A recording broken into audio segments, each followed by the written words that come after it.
WSVU North Palm Beach, W240CI North Palm Beach, W295BJ Jupiter, W223CJ West Palm Beach.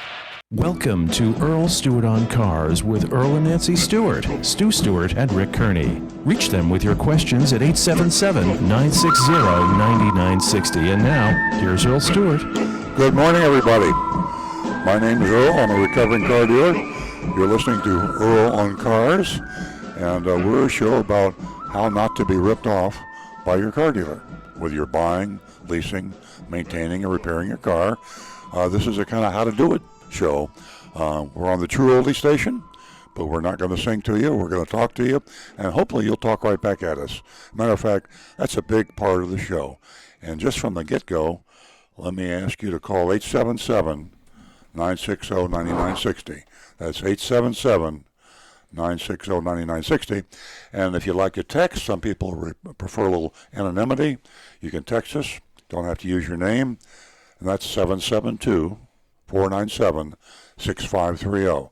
You can text us at 772-497-6530. Your questions get us into the important stuff, because the reason we're here is to enlighten you, educate you, maybe entertain you a little bit. We have a few laughs on the show. We have a lot of great regular callers.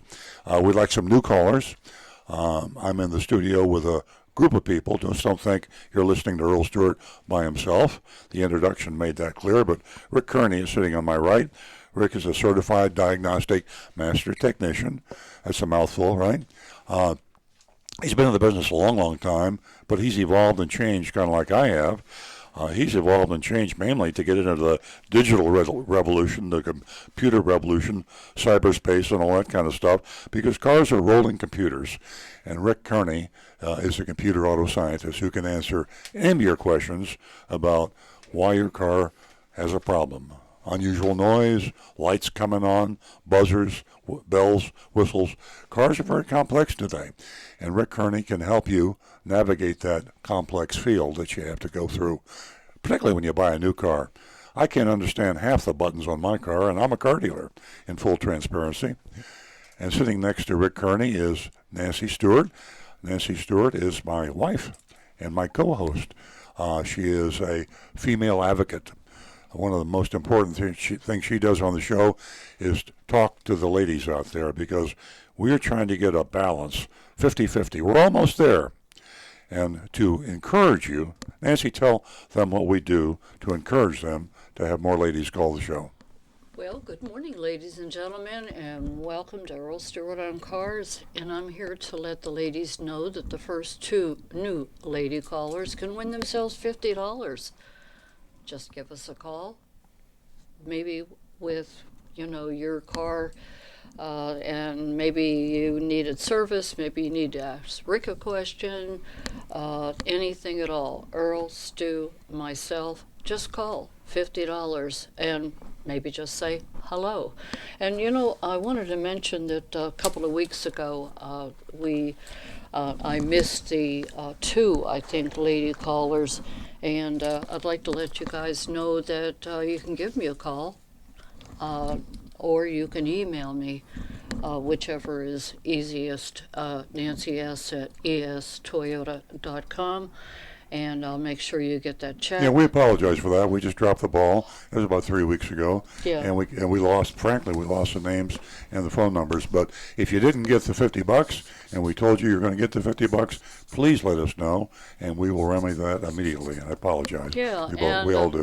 Let me give a shout out to a few of the ladies that have called in. I want to thank you for being part of the show. Samantha, Robin, and Charlene. So give us a call, 877-960-9960. Our voices must be heard. And in the auto industry, it's a financial disaster if they don't recognize us. And you can also text us, 772-497-6530. And let me introduce Stu Stewart. He's my son. Hello. He's the general manager of our Toyota dealership. In full transparency, I am a car dealer. I am doing this. This is kind of like my sideline. This is my night job. And I'm a consumer advocate. But in full transparency, I'm not here to sell you anything, by the way. This is not an infomercial. I do not pay true oldies to do this show. We do it as a public service, and we do it to help you. I've been in the business since 1968, and I've been many types of car dealer. I used to be a Pontiac dealer, Peugeot dealer, Fiat, Lancia, Mazda. Checker. I mean, I've sold a lot of different cars. Fiat, yeah.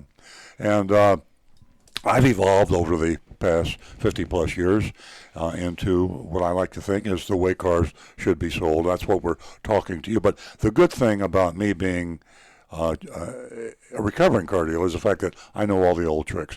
Anyway, back to Stu. Stu is my cyber guy. He is, in addition to being the general manager of the Toyota dealership, he is putting us in touch with the cyber world. That's YouTube, that's Facebook, that's Twitter, that's Periscope, and you can talk to us and see us. We're streaming right now in color. And I say in color because I'm an old guy. I remember when Technicolor came back. Live and Technicolor. Live in color, yeah. So you can stream us and see us. You can talk to us, post on Facebook, post on YouTube. Actually, Rick has taken a lot of the YouTube ups, as we call it. It's getting too much to handle all the text and all the engagement we're getting online. So, yeah. So, and I think we have a caller. Bingo. That's what life is all about, you callers. Who's the caller? We have a caller, and she is from Jupiter. Her name is Vivian. Welcome to the show, Vivian. Hi, Vivian. Can you hear us okay? Hi, good morning. How are you? We're doing great. Well, nice to talk with you again. I was a caller before, probably about 2 months ago, maybe a little bit less, and I really enjoy your show. I've got a question. The first time I called was to let you know that I have a Kia 2016 Sportage, and I had about 47,000 miles on it. I was driving it, and I noticed this kind of like a knocking sound, and I'm thinking, usually knocking, it's either oil or the gas. Mm-hmm. And I only use really good gas. I use the Chevron gas in my car when I get my oil changes. Mm-hmm. I keep up with it on a maintenance basis, full synthetic. Great. So nevertheless, I took it into the dealership, and long story short, they had to replace my engine. Oh. And I believe I spoke with you about that. It took 5 months to get my car back.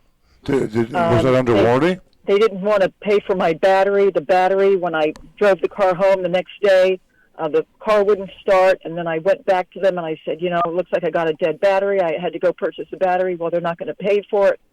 I had to, call Kia Consumer Affairs. They finally said, yes, we'll pay for it, and I got a check for a new battery. Good for you. Well, nevertheless. Great story. Now I had this new engine. Let's see, that was installed in August, and then in January, I go to work, and I'm parking at my boss's driveway there, and a girl says, is that an oil leak in the driveway? And I went, oh, no. Yeah, it is. And I said, it can't be my car. I've got a new engine in my car. Well, it was my car. Oh, no. Wow. I take it back to the Kia dealership, and they said, we've got to replace the engine again. Oh. I said, you've got to be kidding. So they replaced the engine again. Something about what was it now? Some seals. Nevertheless, replaced the engine. It took a month and a half to get that engine and replaced it. What were you driving at that time? They were giving me loaner cars. Oh, good. Yeah, so I got loaner cars through Kia. But so this is engine number 2. Wow. Was it a brand new engine or a used one?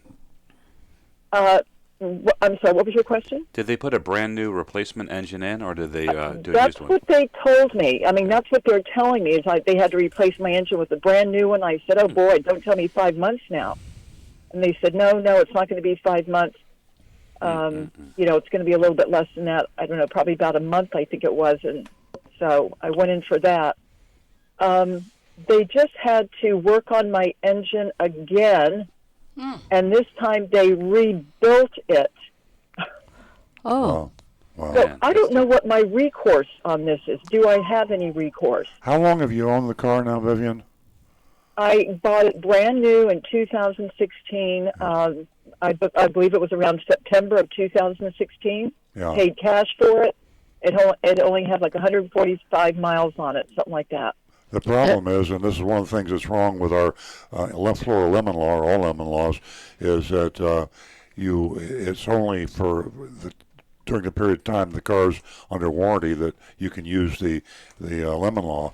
That really should be a lemon law, and Kia should really refund your money on that, or put you into a different model entirely.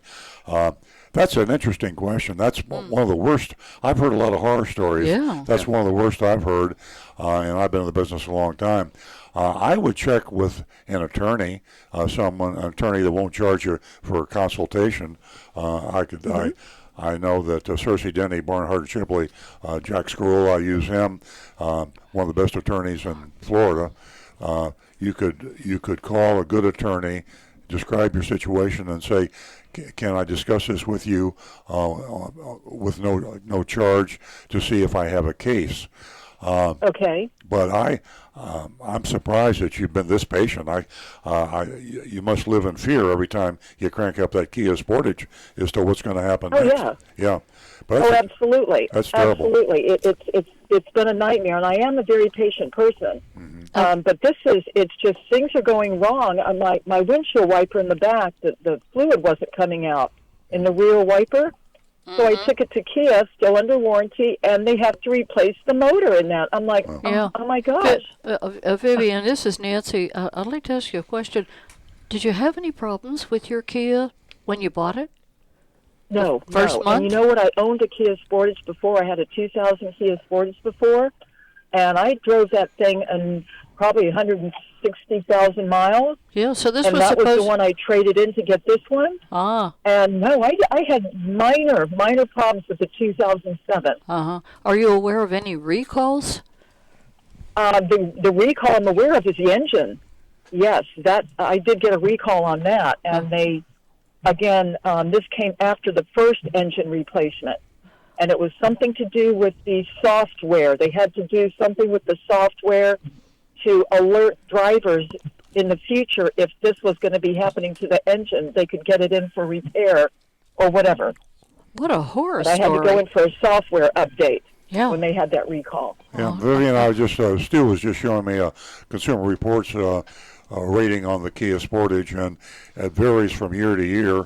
I believe Stu said that 2016 had good reliability. Yeah, Susan, Vivian, you have a 2016, correct? Yes. Yes, I do. So there's a case here where even Consumer Reports was off on that one. But you've got there are lemons, and that's the reason they have the lemon laws. And there are cars and vehicles that, for whatever reason, automobiles today are very complex. And sometimes there are vehicles that just will never run right. And it sounds to me like you've got one of those, and it is a terrible problem. And I think I normally wait till the very last before I recommend getting an attorney. But I think in this case here, you talk to Kia, you talk to the manufacturer, you talk to the dealer who's been useless, but the manufacturer has stepped up to the plate. I think you need to get an attorney, but don't get sucked in with a big attorney bill. Be sure to get a free consultation. You should get an attorney that might take this on a contingency basis, where it costs you nothing except the percentage of the recovery he gets for you. But correct. I would never want to think I had to drive that car for 2 or 3 more years. I'd want to have some relief, and you're entitled to it. Yeah, I think you're way overdue to take some dramatic steps, and I wouldn't take those steps alone. An attorney is great advice. Yes. I kind of wanted to hear that. That was what I was leaning towards, and I thought, let me call you and find out and see if maybe you would agree with me that that's the course that I need to take. Yeah, and I can hear it in your voice that you would never have wanted to make that decision. But at this point in time, you're way overdue, and it's something you don't want to do, but you have to do. This is a horror story. Absolutely, and I agree 100%. But well, I thank you so much. And again, it's just a wonderful platform that you have to have the public be able to call and discuss their car issues. I listen to you every Saturday, and I've recommended your show to friends. So thank you for everything that you do out there. Please call back, Vivian, Really and keep us posted on this. If you let us know how you do with the attorney, love to hear from you. I will. Again. We would love to hear from you. Thank you. Have a great weekend. I definitely will. Enjoy your day, and happy Mother's Day to all the ladies out there. Happy Mother's Day. Okay, give us a call if you have a question, 877-960-9960, or you can text us at 772-497-6530. We're going to go to Vermont, and we are going to talk to Mark. Good morning, Mark. Hi, Nancy. How are you? Well, thank you. Thanks for calling. Yeah. If you notice a cold draft coming out of your headset, it's me. It's only 40 degrees up here right now. Sounds nice. That sounds real nice. Here's my question. My son, who's like in his 30s now, stores his sports car here at my place in the winter, and he leased a Jeep for 3 years, 10,000 miles a year, and he's had it a year and a half. His job changed, his job title and his responsibilities. Now he's not driving nearly as much. He's halfway through the lease now, and he only has 10,000 miles on the Jeep. He's not putting any mileage on it, and he doesn't drive it in the summer. So he brought it back last week, got his sports car, because you can only drive that sports car up here like through the summer, and left his Jeep here. I took it to get it serviced, and I was talking with the salesman that arranged the lease for him, and I told him that in October of 2020, his lease will expire, and he's going to be way under the miles. Mm-hmm. And the salesman said it'll have equity in it, and he said when he brings it back to your house next May, 1st of May next year, bring it up here, we'll buy it back from you, pay the remaining lease payments, which at that time will be maybe 5 or 6 months, and he'll be done with it. So my question is, I knew it would have some equity, or I thought it would. What's the best way for him to end that lease? I know I'm a year away, but I want to be thinking about this. Well, it's possible that he would have equity. I hate to say this, but it's not likely. Most times there isn't equity in the end of the lease, about 75% of the time. So it's possible. I think you could get somebody that was a used car expert in that, for that market, and you can do a little projecting. Jeeps, strangely enough, do have a high resale value, so they do have high residuals. But usually the leasing companies take that into account when they set the residual. So your purchase option is a high number. The low mileage, of course, does make it more valuable, and sometimes the low mileage, can pick up the value a couple $1,000s. So it's just an arithmetical thing with someone that knows and understands leases, and you could project and see if you would be likely to have that. I wouldn't count on it. I wouldn't bet on it. Usually it's about if you're lucky, it's a break-even thing. Sometimes the leasing companies will make a little money. Sometimes they lose a little money. But you can't bank on that equity, because the used car market is like the stock market. What it's going to be a year from now, you really can't be too sure. You can guess, but you can't be sure. So it sounded, this is just a salesman talking to me, but would you think it would be reasonable if they bought out the last 5 or 6 months of that lease and he just turned it in early, since he's not going to drive it during those months anyway? If the salesman is being honest about this, you could ask him simply to do the arithmetic. He can talk to his used car manager and you can take the 5 remaining payments, which is going to be money out of your son's pocket, and then you add that to in the calculation to what the residual value, which is the purchase option number, and then you got to get the number that they're going to buy it back for. So will the number that they buy it back for pay for the 5 payments that he's going to have to pay out of his pocket? I mean, it's got to be full transparency about this transaction. You don't ever want to confuse this with the purchase of another vehicle or the lease of another vehicle, because they'll hide things in the purchase of the second vehicle. As a separate transaction, ask that salesman to show your son in black and white how I could take my 5 payments and give them to you, and then sell you the car at the end of the lease, and you buy it back from me at this price that will cover those 5 lease payments, so that I come out ahead of the game. I'm skeptical about that. I don't think that will happen, but I'm not saying it won't happen. I got you. I really appreciate that. That helps a lot. Thanks, Earl. Well, thank you very much for the call, Mark, and stay warm up there, and send me a pint of maple syrup, will you?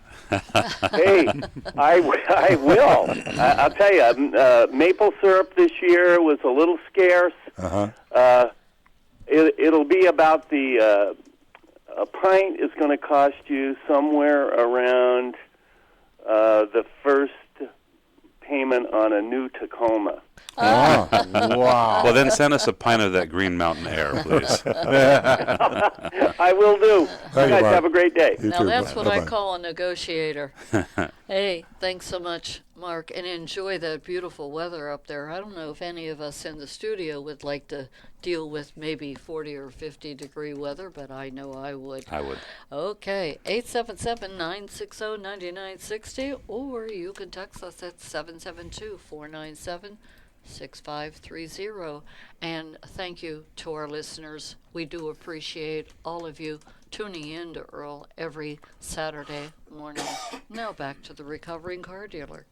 How are we doing texting? Do we have any texts coming in, Sue? Yeah, we got a few, and we're nationwide again this morning. We got hellos and good mornings coming in from Massachusetts. We just had Vermont, so that's pretty cool. We're all over the place. I love it. Okay, let's see. Our first text is from Steve in New Jersey. He's a regular texter, calls in every once in a while, too. Hi, Steve from New Jersey. On our May 4th radio show, we said that regular gas can safely be used instead of high test. I looked at the Mercedes-Benz site for the E-Class. Mercedes-Benz says their engines require premium gas due to their high compression ratios. This means using regular gas may lead to costly repairs. My guess is that Mercedes-Benz might seek to avoid a warranty repair if regular gas is used. Shouldn't the advice be to check the owner's manual? If it says premium must be used, then I would guess that the use of regular gas might void the factory warranty. Steve, you're technically accurate about this, and technically, legally, there's an argument where they could void your warranty. I'm just speaking from 50-plus years of experience, and Rick Kearney's answered this question before on the show. He's been in the business 25-plus years. We know of no instance where a warranty has ever been voided because of the gasoline usage. So I'm not going to go out on a limb and say that they can't do it, but I will say I never know of them of doing it. And my advice is, if you're curious, put some low test in, put regular in, even though they say it's required, and see what happens. If you get a knock or a ping, then put the high test back in again. It's not going to hurt your engine for the one tank full, and you could save yourself a lot of money. Rick? Yeah, all it really will happen is the computer, as soon as the computer detects that knock or ping, which it'll probably do before you even hear it, it's going to start retarding the timing to reduce that knock and ping. So you'll really probably won't even ever notice the difference, except a slight change in the actual power output. Very good. Okay. And in most cars, it's such a tiny amount that if you're driving like a reasonable driver, you're not going to know it. Yeah, you can save big money, and if that's important to you, then give it a try. I think we have a caller, don't we, Nancy? We do. We have a caller from West Palm Beach, and Bob is with us this morning. Good morning, Bob. Hey, Bob. We lost Bob. We Hey, lost Bob, Bob. give us a call back. Sorry we kind kind of had a problem there. We'll call back, I bet. Let me mention Mystery Shopping Report because we know that is the high point of the show. We can see more and more people tune in because we do it toward the end of the show. It's something unique for you folks who are new to the show. We send a secret shopper every week, doing it for 15 years or so. Different car dealership somewhere, South Florida. We've actually gone all the way to North Florida and West Coast of Florida. We've even been out of state by remote shoppers. I mean, we're covering a lot. So be sure to stay tuned for our Mystery Shopping Report. I promise you it'll be one of the most exciting things you've ever heard on radio. Most definitely. Give us a call toll-free at 877-960-9960. And John is with us. He is definitely a big part of our show, and he's calling from Palm City. Good morning, John. Good morning to everyone, and happy Mother's Day to Nancy. Last week, the good news, good news, it proves there are good dealers and great dealers out there. And last year's shopping report last week proved it. J&M. If you are good, some people such as myself, if you're treated honestly, fairly, and they will come long distances, and they will come to see you and your reputation. And I'm so happy that was a good report because we do get the negatives, but there was another good report on a used car dealer a couple of months ago, and that dealer was in Stewart here, and it was owned by Wallace Auto Group. Absolutely. So there are great dealers out there. People should not get discouraged. Keep in mind, and the good ones deserve our support. And we are privileged here in South Florida.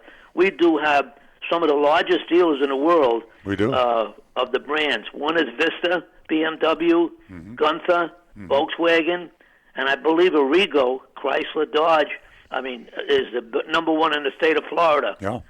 There's some big when I dealers. lived in the New York area, there was a great a Volvo dealer on Long Island. People came from all over. It was in Amityville. I don't know if they're still there today. It was called Volvoville. And people supported it, and they came from all over. So I just want to say that the good news, last week's shopping report, it just shows you that there are great dealers out there, and they deserve our report. JM Lexus. If you want to buy a Lexus, one other buy bad it from news, JM Lexus. Good economy.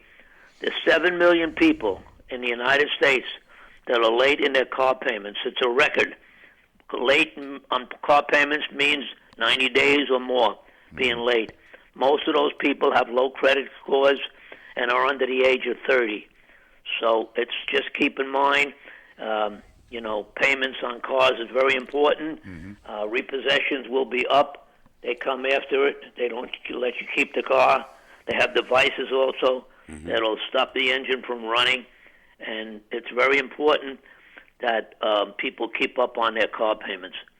Yeah, car's more important to a lot of people than their home. They found out that people will miss a house payment faster than they'll miss a car payment because they need that car to get to work, take their kids to school. You can take your car to work. You can't take your house to work. Can't drive your house to work. You can live in your car. Yes. Exactly. People do. And a lot of people are.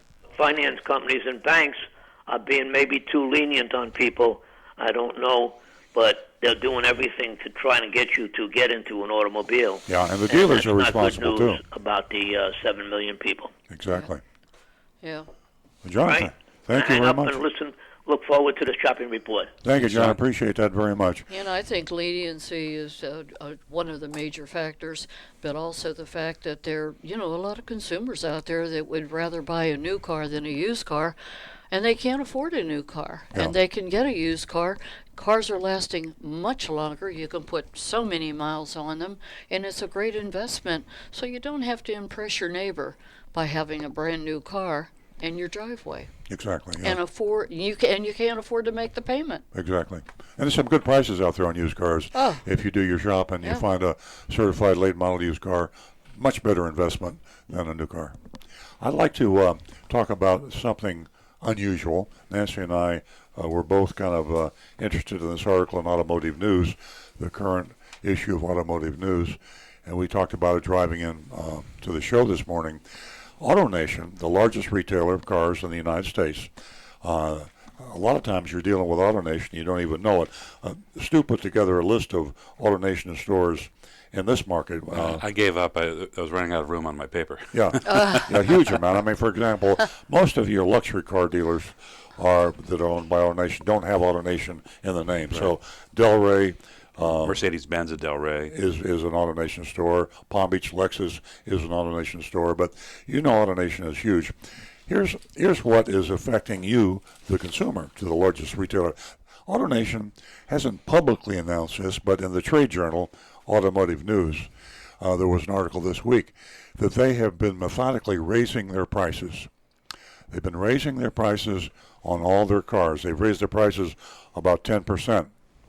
And the reason they're doing this is because car dealers, and we talked about this on last week's show, car dealers are struggling to make profits in their new car departments. Many car dealers claim they're losing money in their new car departments. Some actually are. And the margins are very, very low. So AutoNation, they're a public company. They sell stock. They have a fiduciary responsibility to the shareholders. So the new president of AutoNation, his name is Carl Liebert. He replaced Michael Jackson. Carl Liebert did something radical. And he said all AutoNation stores in the United States, whether you're selling Chevrolets, Lexus, BMWs, or Toyotas, we're going to raise the prices. And they did. And the volume has plummeted. They have dropped their volumes off about 14%, but their profits went up considerably. So it's all about profit to a publicly held company. Now, this is a struggle for the car dealers, but it can be a boon to you, the car buyer.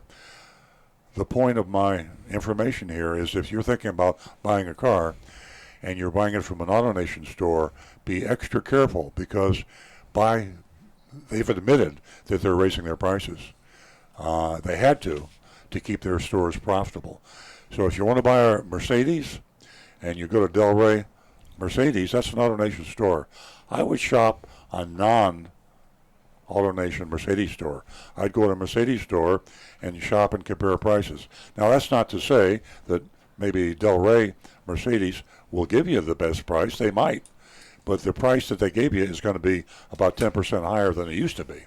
So be sure to shop AutoNation stores because of their price raising. It's very interesting. And this whole phenomenon is affecting car dealers all over. Continuing on that topic, one of the reasons that you see so many shenanigans in bait-and-switch advertising and people being charged exorbitant amounts of money when they finance the car is to cover the cost of the fact that the prices have come down considerably and car dealers are losing money. Nancy? I was just going to say, how much more could they concentrate on finance and insurance? This is what AutoNation, it's a priority with them. Yeah. So how much more can the consumer pay? It's ridiculous. It's a rhetoric question. AutoNation is making $1,897 in their finance office. And they do it mainly by what they call their branded products, which are things like Gap Insurance, be AutoNation Gap Insurance, AutoNation Paint Sealant, AutoNation Road Hazard Insurance, AutoNation Maintenance, AutoNation Extended Warranties. So you go into an AutoNation store or any car dealership, you buy a car, and you say, I finally made my purchase. You're not through with your purchases. You're going to the F&I office, and this is where the dealers really make their money. And AutoNation has always been a heavy hitter in the finance office. They've always made a lot of money in the finance office. Now they're concentrating even more. So they had to raise their prices to survive. It's helping them. A lot of analysts are saying that it's impossible for a car dealer to raise their prices and continue in business because of the competition and because the manufacturers put a huge amount of pressure on the car dealers to sell a certain minimum number of cars. Sue is looking at me knowingly. Well, yeah, we have some experience in our market, in our Toyota market. We have an AutoNation competitor. Well, down in Weston. Last month, they barely did 80% of their sales objective. Wow. And the whole district overall hit their sales objective, so they're off 20% from our district as a whole. And if you don't hit your sales objective and you're a new car dealer, no matter which manufacturer you're a car dealer for, it costs you money. Virtually all manufacturers have an incentive plan, and they have a quota, an objective that each car dealer, if you're in a smaller market, you have a small quota. If you're in a big market, you have a large number of cars you have to sell. And if you miss that quota, it can cost you hundreds of thousands of dollars. That equates to profit on every new car you sell. Correct. So you're caught between a rock and a hard place. To sell a lot of cars, you have to have a low price. If you don't have a low price, you can't sell a lot of cars. You don't get your bonus from the manufacturer. And if you think you're going to hit your quota and you sell the cars too cheap and you don't hit your quota, that's when you lose money in that new car department. So this is insider stuff, folks. This is stuff that the consumer doesn't understand. This is something the car dealers don't want you to know about. And this is something the manufacturers don't want you to know about. Manufacturers are being fought by the dealers. These financing bonuses, these sales bonuses are known as stair-step incentives. That's one name for it. And they can be on a 30-day cycle or a 90-day cycle or an annual cycle, sometimes all three. And it's a huge amount of pressure on the car dealers. So heads up, AutoNation, be careful. They're going to sell fewer cars and make more money because they have to. That's right. I'll tell you what, ladies and gentlemen, you're going to hear the, as I used to say in the old days, the good, the bad, and the ugly right here at Earl Stewart on Cars. If you didn't have enough to worry about paying too much for finance and insurance, you got to be careful about all these branding parts, these accessories, and all this other stuff. And we're right here to feed you the information to protect yourself whenever you go out there to purchase a car. Give us a call toll free at 877-960-9960. And I like to take advantage of this moment to let you know how you can not only power yourself with knowledge, but there's a certain tool that you can download from Earl on Cars, and that's the affidavit of a vehicle purchase, the final at the door price. Go there and get that form. Take that into the dealership and have them sign that, and that's worth its weight in gold. 877-960-9960, or you can text us at 772-497-6530. I've held that up for our YouTube and our Facebook and our video participants. This is what the forum looks like. It's called the Nancy Stewart Forum, the Nancy Stewart Affidavit. That was Nancy Stewart's idea several weeks ago. It's a fantastic idea. Basically, you're getting the car dealer to sign an affidavit that he's not going to sneak in any additional hidden fees. And if he will swear to the fact that there will be no hidden fees, and he signs it, then you can be fairly confident you've got an out-the-door price.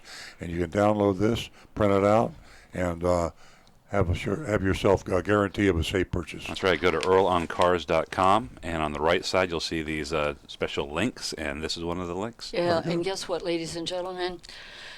It's just in my DNA. Boy, could I have a good time with this. But Earl is keeping a leash on me. He doesn't allow me to go in and out of these dealerships. He's afraid. The Black Widow can be dangerous. He's afraid. How about text? We haven't got any YouTube. You YouTubers out there. Rick's sitting here without any text. We got some. I got some over on Stu's pad. Oh, yeah. Facebook is working. We've actually had several of them just waving in just to say hi so far. So to LJ, Frank, Raymond, Angel, and Dino, hey, y'all, how's it going? Yeah, ask a question, Dino. Yeah, we get a lot of highs and good mornings, too. We don't usually read them all, but we respond back online. Here's a fun question. What is Earl and Nancy's favorite everyday car to drive? I'm a Camry driver, but if the Corolla comes out with lumbar support without a sunroof, I may become a Corolla driver. Your favorite car? I like the Lexus 500 LS. How about this? We know what you drive. Some of our listeners do, too. How about in your history, I mean, in your life, what was your most fun car to drive? And I know Nancy's got an answer to that. Oh, okay. In all my history, gosh, that might be my 1968 Pontiac Judge 4 on the floor. There you go. I never even heard of that car. I was an infant when that. Oh, no, it wasn't either. I'll tell you what it was. It was my 1957 Pontiac Bonneville convertible fuel injection, the first fuel-injected car that General Motors ever built. There you go. That's a classic. What's your favorite, Nancy?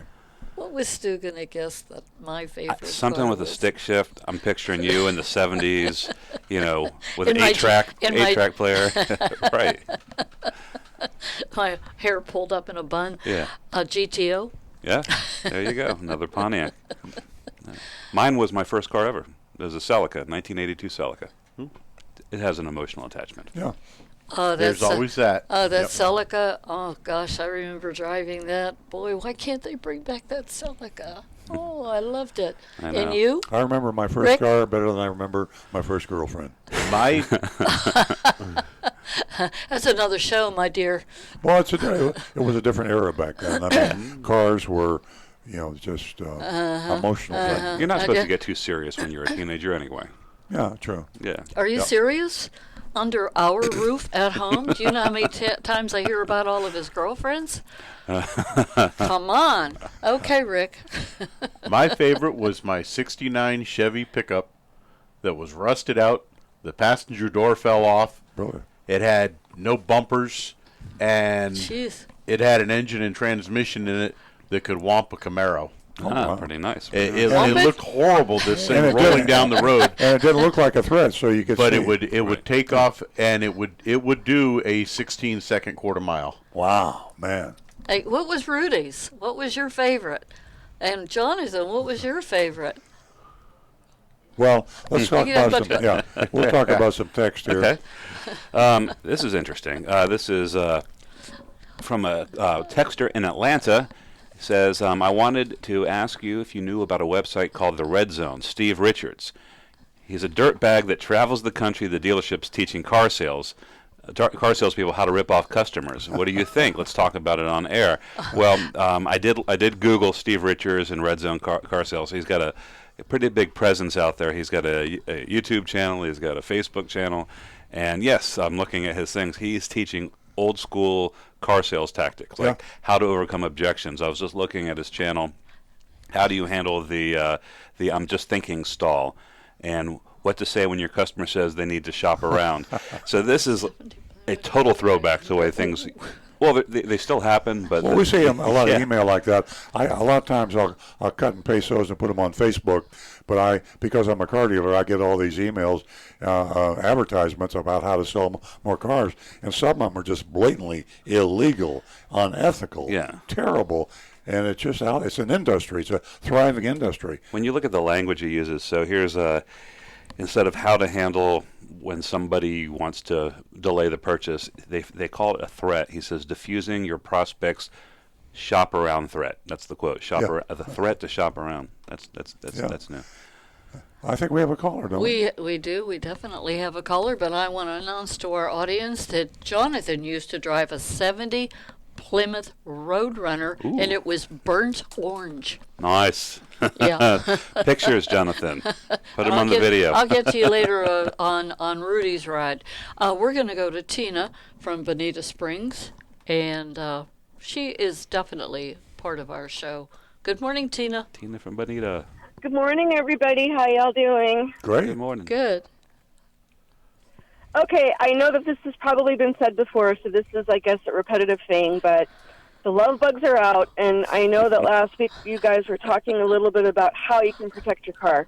I'm going to remind everybody that probably didn't hear it last week, do not spray cooking spray on your car, because there is lecithin in the cooking spray, and it will harden up, and it is a booger to get off if you want to get it off your paint job. So just an FYI right there. Very good. Very good. Yeah. And go ahead.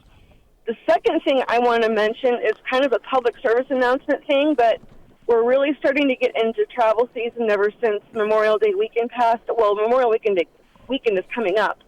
So the weather's getting warmer. People are moving around. They're visiting places. They're more prone to go on vacation. And Florida's a pretty big state. It takes a long time to drive out of Florida. So there's a little thing you want to know about, and it's called STAR FHP. If you see somebody driving recklessly on the highway, if you see an accident, if you see illegal activities, please dial STAR FHP, and you can be a hero for somebody. You can save somebody's life. Tina, give me that again. STAR, and what is it? STAR FHP. FHP. Florida Highway Florida Highway Patrol. No, it's the acronym for Florida Highway Patrol, STAR FHP. Well, that's very cool. I didn't know that. So, and then they will talk to you immediately, and you'll say some crazy guy doing 100 miles an hour passing this exit on the turnpike or something like that. Yep. Oh, yeah. Wow. Yeah, call in their license plate. And I've done that before, and the guy actually got pulled over. This was quite a few years ago. He actually got pulled over, and they had his hands in the back of his trunk. Wow. So he was going downtown after that one. I saw a guy about a week ago, and I was thinking, by the time I called the police and this, that, and the other, he was gone. But STAR FHAP, that's very good. I'll commit that to memory. Yeah. Well, thank you, Tina. Anything else on your mind? You're our most you're our most productive caller. No. I was just going to add. I was just going to add to your conversation earlier about all of these sales tactics that car dealers are trying to come up with to get you into the showroom floor. I think the summertime heat has gotten to them because they're just coming out with more and more outrageous things every day. It just makes me shake my head. Yeah, it is. We talked earlier about AutoNation raising their prices. I'm not trying to make excuses for car dealers, but here's what they make as an excuse as to why they have the dealer fees and the hidden fees and so on and so forth. They say that they have to do it to stay alive, to make money, to make a profit. Now, there's a grain of truth there. That's about all, because car dealers make a lot of money in their service departments, in their parts departments, in their used car departments. Maybe not so much in the new car. But the more pressure they have put on them on the profit margin of new cars, the more they feel compelled that they have to come up with the hidden fees and the bait and switch. This is truly their excuse. And I talk to car dealers all the time. I talk to the car dealer associations, and this is what you hear. If you had a bug in a meeting room with a bunch of car dealers, they'd be talking about why they have to resort to these shenanigans to sell a car. And it's just a BS excuse, in my opinion. Well, if enough people vote with their feet and with their dollars, then car dealers will be forced to be more competitive with one another. Exactly. Well, thank you very much, Tina. Hey, Tina, I have a question for you real quick before you go. Do you know what other way there is to wipe get your love bugs off the windshield, your car, or anywhere at all on the exterior? Before being as we don't have a whole... I've heard that dryer sheets can work. Soaking them with soap and water, and then dryer sheets can work. Yeah, you answered my question. I like the suggestion of using a good Carnago wax. Yeah, well, that's on the without front a of your doubt. car. Yeah, that without a doubt, that's great. But hey, throw a box of bounced dryer sheets in your car. Not only is it going to make your car inside of your car smell good, but it's going to clean off the residue on your windshield. And hey, guess what? If you've got a pet who's out in the rain and is getting in the car, those dryer sheets, unbelievable how clean they make your dog, and it's good for them. Tina, thank you so much for calling in. Give us a call again. Oh, I certainly will. Have a great day, everybody. Bye-bye. Thank you. Have a great weekend. We're going to go to John in West Palm Beach. Hey, John. Hello. Hey, John. You're on the air. How can we help you? Hey. Oh, good. Mine is just short. My favorite car that I had was a 70 GTO Judge. And what color was it? I think Earl was mentioning his GTO. I think he had a 69 GTO Judge, but he bought it in 68 when it first came out. What color? Mine was orange. Yeah. I had the polar white. It was 1970 with the reflector strips. But anyways, there's something I learned the other week, and I want to see if you guys are knowing it. I know you're going to Google it real quick, but do you actually know what the Toyota symbol, that emblem is on the car? Isn't it a flower petal? It's 3 ellipses. Yes. And I forget the exact. Toyota actually has a definition for each of the 3 ellipses as to what they stand for. It's the unification of the hearts of our customers and the heart of Toyota products. Yep. I googled it. Oh no, that's not what. That's not what I had learned. Because they were actually saying that Toyota was actually, before they started building cars, they were actually a industrial sewing machine manufacturer, and that's actually a needle and thread.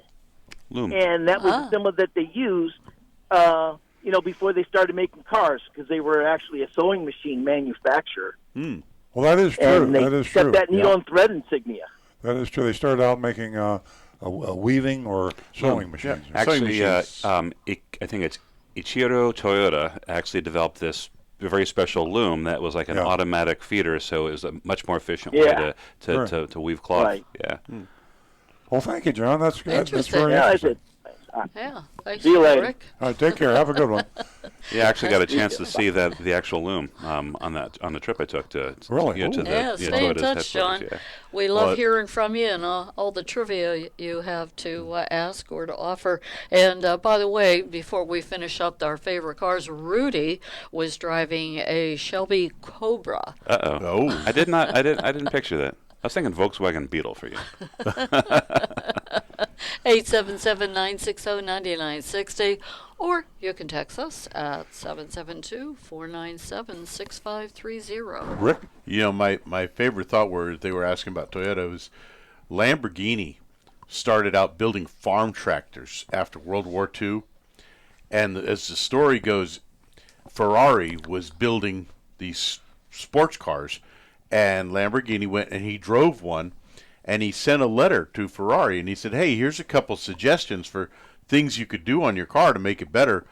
And Ferrari basically just sent back, meh, you go build your tractors, let us worry about the sports cars. So Lamborghini said, all right, buddy. And he started building Lamborghini supercars. And gave him a run for the money. And, Crazy. We have a caller. Okay, we're going to Connecticut. Hey, let's go. We're all over the place. Steve, good morning. Here. Hi, good morning, guys. How are you? Great. We're well, thank you. Thank you for calling Earl Stewart on Cars. Yeah, so I've been watching Earl for a while now. He's got some really good information for, buyers' tips and, ensuring that people get good deals. Thank you. And so, first of all, thank you for, supplying that information to the public. And so why I'm calling is, so I love Toyotas. I've owned about 4 or 5 different ones, and we just purchased a 2012 RAV4 in Blizzard Pearl. And after we purchased it, it's a great car. It's got the V6 engine in it, and we love it. But a couple of days after we purchased it, we found out that there was a possible defect in the Blizzard Pearl. And so there's a Facebook group about it, and there appears to be thousands of people with Blizzard Pearl problems. The paint literally strips right off the car, and it goes down to bare metal, which then rusts. And from what I understand, many of the people who try to call corporate and try to, of course, get this problem fixed, some of them are able to get Toyota to repaint the car, but the majority of my group members have not been able to get Toyota to repaint the car. So my question is, are you seeing this problem with the white cars? And if you are, do you think that Toyota is eventually going to issue some sort of service bulletin or extended warranty on the paint or anything like that? Steve, the Pearl is what threw me off a little bit. Toyota is having problems with white paint, but not the extra cost white paint, which Blizzard Pearl sounds like the ones that we haven't had problems with. For the code, the paint code is 040 for the plain white paint. Yeah. And we've had a lot of problems with that, and it's been a particular source of irritation to us. The lack of uniformity of response and responding to customers has also been an irritant to me as a Toyota dealer. We try to advocate for our customers, and sometimes we have to take it up the ladder on their behalf. A lot of car dealers, Toyota dealers, or on any make, it's easier for them to turn down a request to do warranty work than fight on behalf of the customer. You have to find a dealer that will advocate for you and take it up as high as you can. Sometimes parallel efforts will work. You go directly to the manufacturer, and then you let the dealer work through his sources, and a dual approach sometimes work. Stu, you have a point? Yeah, so you mentioned 040 paint, the plain white paint. So the problem with that was it oxidized or it just started wearing. There is a problem with delamination, as you know, Steve, as you said. As you said, it's actually literally peeling off, and there's a big problem with that on the older ones. Texting Alan, who's usually here to jump on this, but I just asked him if he's having an issue getting Toyota to cover it. So I have the text bubbles percolating right now, but he is aware of it. So we've had some issues even that we've seen. Yeah, Steve, my advice now that I'm brought up to speed on this, and I wasn't aware of it. That was Alan Napier, who is a part of the show. He comes in about once a month, and he's been my body shop manager, collision repair, for many, many years. Very knowledgeable. He says, yes, there's a delamination where the paint does peel, and Toyota, obviously, as you said, is aware of it. So the same thing applies. You just have to be kind of persistent and find a Toyota dealer in the Connecticut area that will be your advocate with Toyota. Here's another little inside secret for auto manufacturers and dealerships. If you have bought a number of cars from that manufacturer, if you bought several Toyotas, if you've been into that dealership on a regular basis for service, there's a loyalty stamp that goes by your name. There is a person in Toyota that is called the loyalty manager, and they're supposed to take extra good care of the people that have been loyal to Toyota, and this would apply to Chevrolet, I assume to Kia, to Cadillac, whatever model. The manufacturers and the dealers will take special care of their loyal customers. So approach Toyota, and hopefully the people that are having the problem have bought more than one Toyota from the fact that they are good, loyal Toyota customers. There's a different person that rules on that, and that's the customer loyalty manager. The other people that deal on it are warranty, and they have to make exceptions called goodwill, and they have to make it just on the basis of, do I want to do it or don't I want to do it, and they get turned down often. We've had remarkable success because our service manager has had the intelligence to go to the loyalty person in Toyota, and we've had virtually every claim that we've made honored if they have been a good, loyal Toyota customer.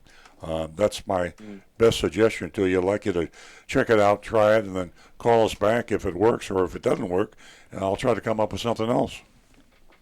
Yeah, well, thank you so much. I mean, you know, some people say, oh, I won't buy another Toyota after this, but Wouldn't of course, I'll always buy Toyota. The car is great. It's just so disappointing that the paint of course is doing this, because it makes the car look like it wasn't taken care of, and exactly.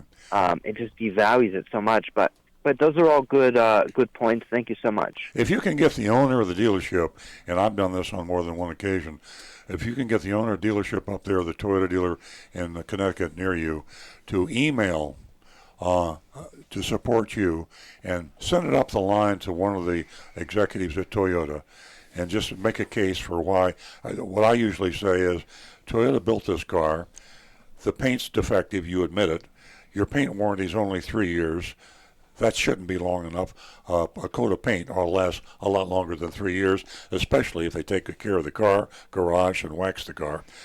So I say, you've got a defective product, you should honor this to keep Toyota's name. Whether the car is out of warranty or in warranty, it should be taken care of. When the owner of the dealership does that, it carries a lot of weight. Yeah. See if they'll do that for you. Okay. All right, great. Thank you so much, Earl. Thank you, Steve. Have a great day. Thanks for being part of the show, Steve. Give us a call again. We love hearing from anybody from Vermont. Wow, beautiful Vermont.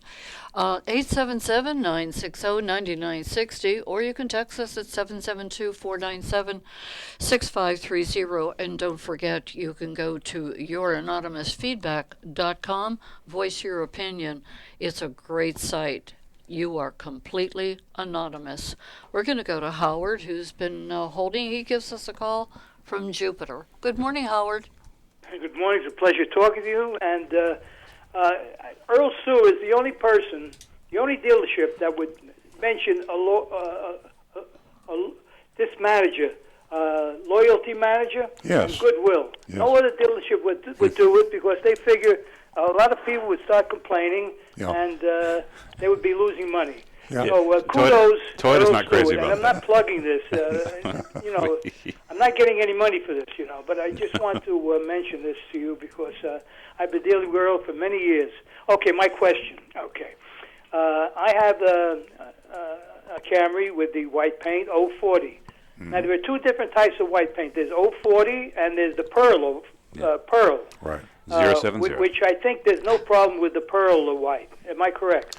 Well, we have this delamination problem that we talked about with a caller from Vermont, and I wasn't aware of either, but or Connecticut, but apparently it does exist. And our body shop manager, Alan Napier, you know Alan Howard, and he says he's checking into it right now. But we have had instances of delamination. Delamination means the paint peels off, and the 040 fades. Two different problems, but the pearl paint is high price. You pay extra for it, and it ought to be a lot better than the 040, which is just ordinary white paint that doesn't have clear coat on it. Okay, now the clear coat, the pearl white, I try to touch it up. You have to have two separate applications for that.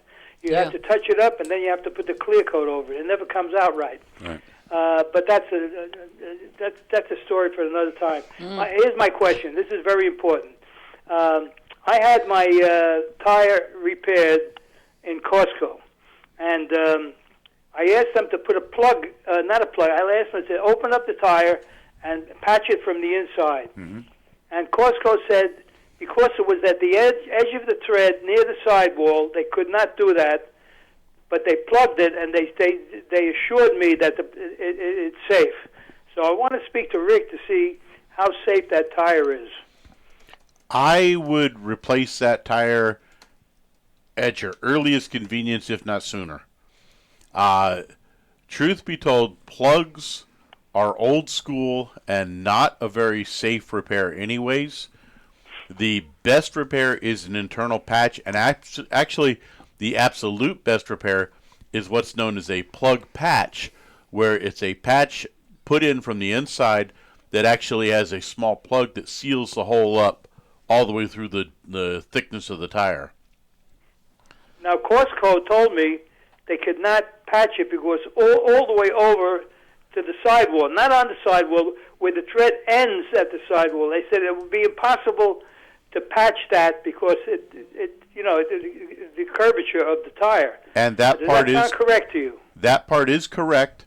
We do not patch tires if it's in the last section of the tread on the outside edges. If a nail or screw is in that outer edge of the tread, that's in the no-no zone, and we will not repair that tire. We say, no, that tire should be replaced for safety's sake. The no-no zone. Yep. Okay, so because that adds a safety factor. I've been in there before. I've been in the no-no. Sorry. Oh, Stu. Well, Howard, you're going to the right place. Costco is a great place to buy tires, and you get the best prices there. So, great outfit. I'm not complaining about Costco because I think they're great. Yeah. But as soon as possible, I'm going to. According to Rick, I have to change the tire, so I'll do it. Yeah. My question to Rick is: do I have to get this? It's a front tire.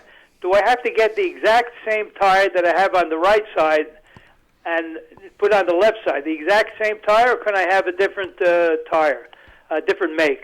Rick, what do you say? You can do it technically, but I would try to match the tires because otherwise you'll get a difference in what's known as the rolling resistance, and the tire will pull. Excuse me. Well, Rick, while you're coughing, let me one ask, side or the other. Rick, what if they have the exact specifications? In other words, if you had a Goodyear and a Michelin with identical road resistance, tire wear index, and all the other specs, if all the specs are identical, can you have two different make tires? You can. It just the issue is the difference in the tread patterns in that is what changes that rolling resistance. Oh. And believe it or not, you can have two tires that come off the exact same assembly line, identical tires, and they can have a slight difference in rolling resistance. Slight. And if you put one on the right side of the car and one on the left side of the car, it'll pull. And if you simply cross them to the other side of the car will run straight as an arrow. So it's rolling resistance is the big issue there, and that's why we don't recommend mixing brands or even the model of tire on the same axle. Okay, last question. So the two same tires should be in the front. Can you, in the rear, can you have a different tire on the left side rear or on the right side? I don't think there will be a problem with the rear. Am I correct? Again, I would recommend having the same model and brand of tire on the axle, because what's going to happen when you go to rotate those tires? They're going to go to the front anyway, so you're going to get that pull. Well, there's one thing you could do, not rotate the tires. How about that one? And then you would have increased wear on those tires, and they wouldn't last near as long. I mean, if you want to get the best life out of your tires for the money that you're going to spend, they need to be rotated every 5,000 miles. Great. Thank you very much. As usual, you imparted a lot of knowledge into me, which I don't have that much knowledge. Thanks, Howard. You're the maven of the show. Yes, Thank you again, and have a good day. You too, Howard. That's our Rick. He's a book of knowledge. Okay, give us a call toll-free at 877-960-9960. Any question at all is a good question. Or you can text us at 772-497-6530. Don't forget we have that mystery shopping report coming up and so much more. I'll tell you what, we've covered a lot of information today. We sure have. Hello. Hello. Hello. Yeah. Okay, we're going to go to Frank, and Frank's calling us from Jupiter Farms. Well, good morning, and as one other gentleman said, Happy Mother's Day a day early. Oh, thank you, Frank. It's good to hear your voice. Okay, there's a multitude of things. I'll try and keep it down to a minimum. On Tuesday, I got to drive up to Patrick Air Force Base, where I retired many years ago, and I heard a brief, when I was in another room and I missed the rest of it, about the love bugs. Is there a preventive? I know not to do the cooking spray. I heard that part of it, and then when I walked to the other room, I lost something. I heard something about fabric sheets. That's more for cleaning. But is there anything you can actually do for the front of your car, other than maybe a screen, to help prevent all those love bugs? Well, to prepare it ahead of time, you mean? Before the love bugs hit? Yeah. Wash it well and get a good coat of any brand of wax, a good quality brand wax that has a good carnauba content in it, and on the windshield, it's the best you can do. As a matter of fact, Rain-X on the windshield, or if you don't want to go with the Rain-X, use simple car wax on the windshield. It will help to reduce their sticking. Unfortunately, for like all the nooks and crannies, the headlights, in the grill. I mean, really, I guess those nets look terrible, but maybe that's the only thing that keeps them out of the nooks and crannies. That's pretty much it. Yeah. And then when you get where you're going, swing in at one of those coin-operated car washes and just use that high-pressure rinse to really blast them off of there and get rid of them quickly, because their innards can start to eat into the paint. So you don't want to leave them on there very long. The other option I was thinking about, and the rates are high right now, is just going to rent a car for the day. Yeah. Or I know you guys are very liberal on your car test drives for a whole day. So I mean, that's true. I'm just teasing about that. Just buy it and return it. Back to the cars. I love hearing Earl talk about his GTO Judge and things like that. And one of my first cars I really liked. I was a cleaner at Eastern Airlines, cleaning the floors and all the mechanics from the Air Force. And I was in ROTC, University of Miami. So one of the guys took me for a ride in his Porsche, an old 356. And I was used to cars that went fast in straight lines. This car went fast in turns. Yeah. When we came up to 836 on the Palmetto, I thought, I'm going to die. I just sat there, I didn't scream. I just said, I'm prepared to die.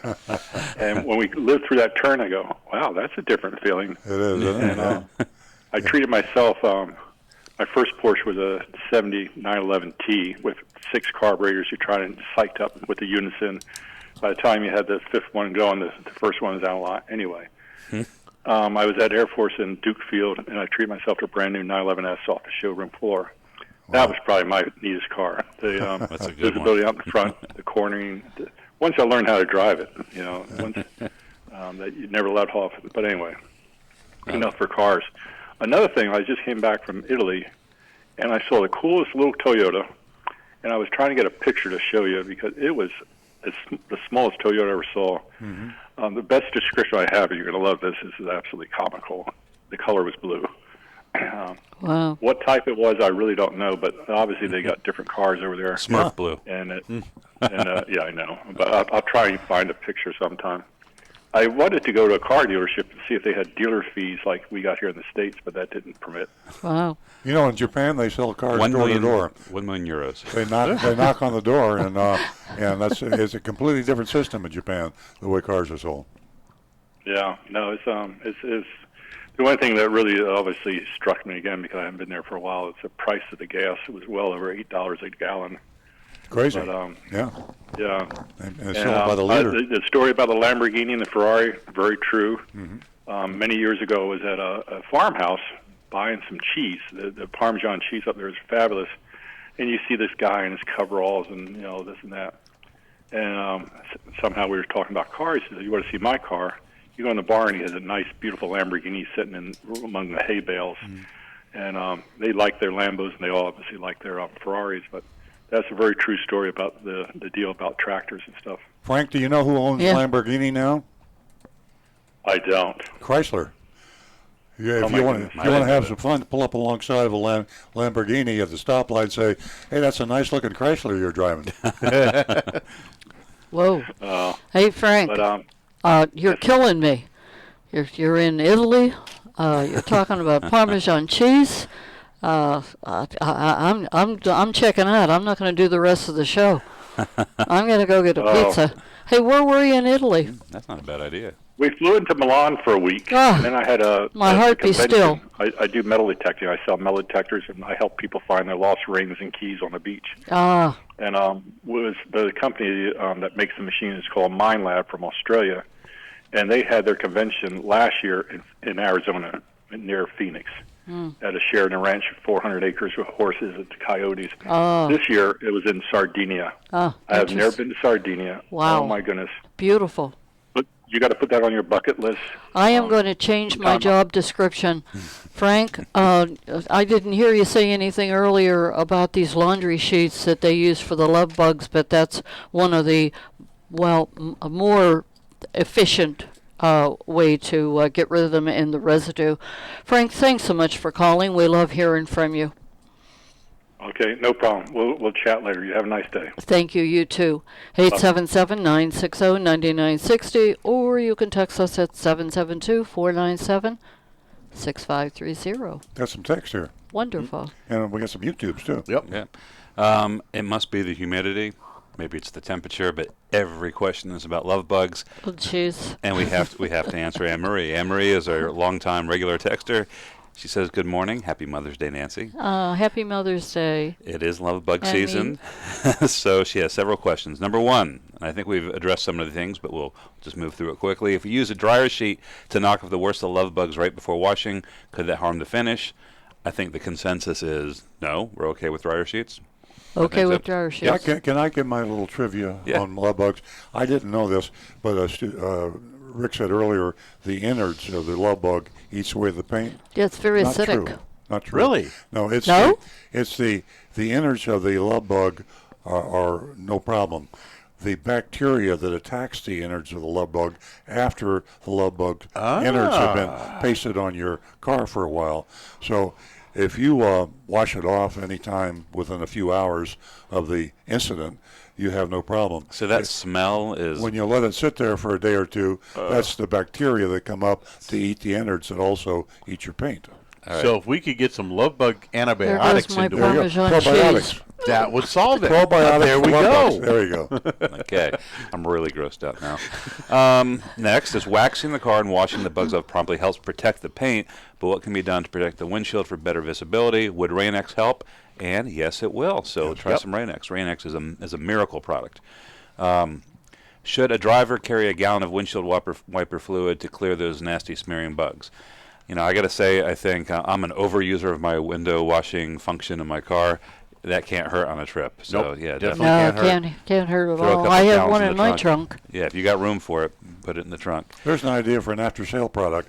You could have a huge jug to sell people during lead bug season, and charge them $1,000 for it or something like that. Just stand there at a Turnpike Plaza and you know. You car dealers. There you go. You'll see me right out there, guys. There you go.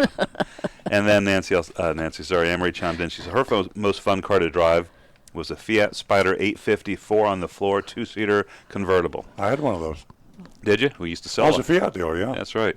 Unfortunately, it started seeing the mechanic more than me, so we had to part ways, but boy, was it fun when it was running. And you know what? They're easily picked up. That's true. I have a funny. My youngest daughter had that car, and she went off to John I. Leonard to high school, and she parked her car, came out, and her car was gone. Her high school friends decided to pull a prank on her. And just carried it away. And they just carried it away, and they put it in another location. Oh, that's funny.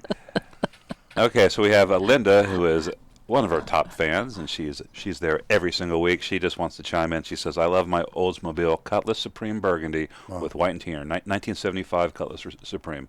That is a classic car. Yeah. And then also, Linda also wants to know a question. We were talking about tires. Can I jump in as as an old guy? Yeah. The Cutlass used to be the #1 selling car in America. Oldsmobile Cutlass was #1 for 1 year. Used to be Chevrolet, and then Pontiac was struggling, and Oldsmobile came along, and the Cutlass was #1. Yeah, well, you know what? I will never. Moment in the sun. I am constantly told about buying a Cutlass for my middle daughter. She was devastated that I bought her a Cutlass. She said, "This is a piece of." Linda would disagree with you.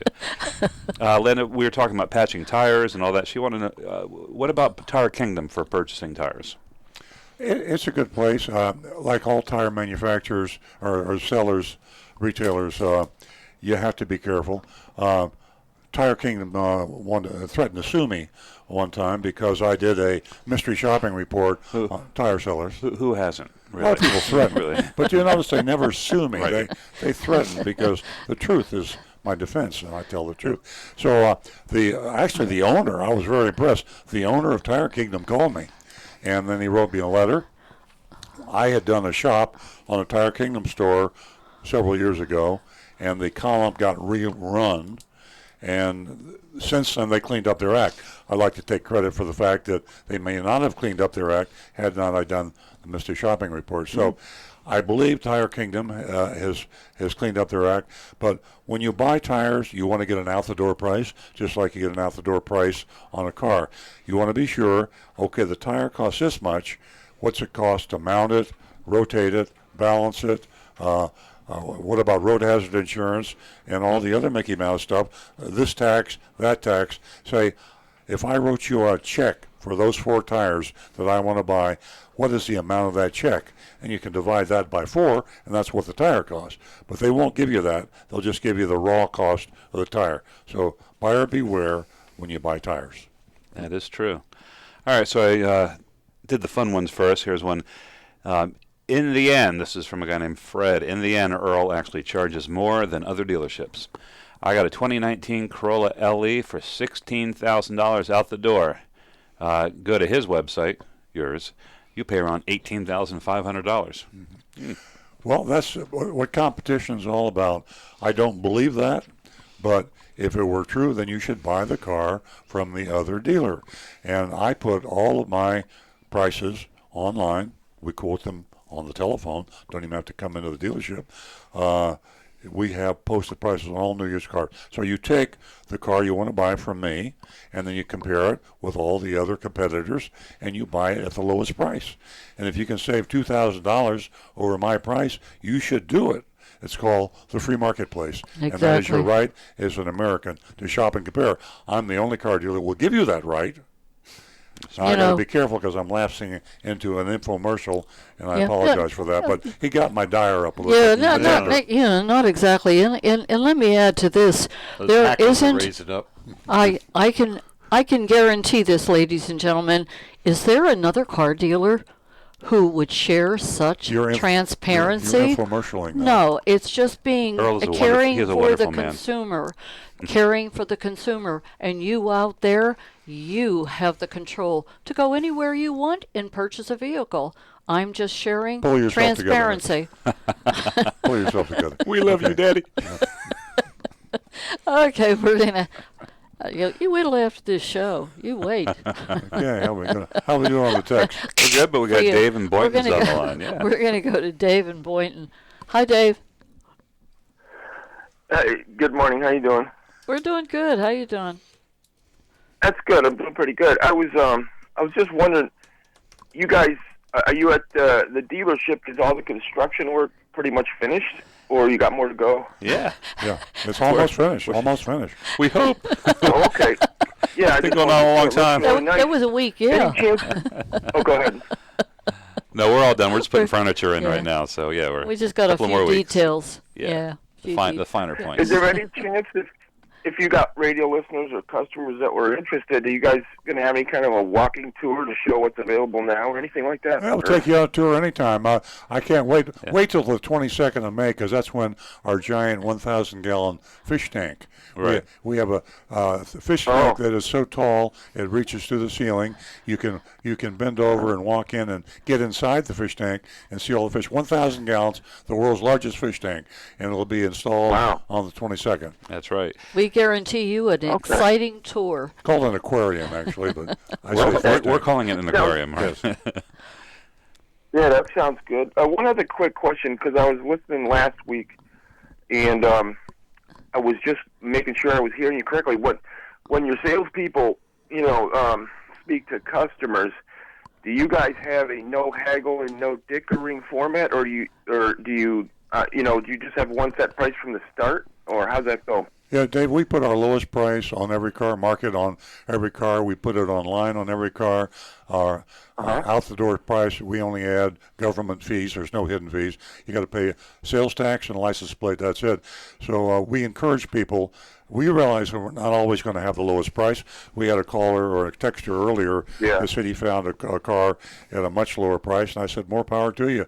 You're an educated consumer. You shop and compare. The thing you have to be careful of is when the other prices are quoted to you, are you getting truly an out-the-door price? But, yeah, that's no haggle, no hassle, lowest price on every car. And do you find your salespeople enjoy that better than the old method of haggling and stuff and going back and forth to the manager? By far. Yeah. By far, they don't have to explain the prices. They don't have to apologize for the bait-and-switch advertising.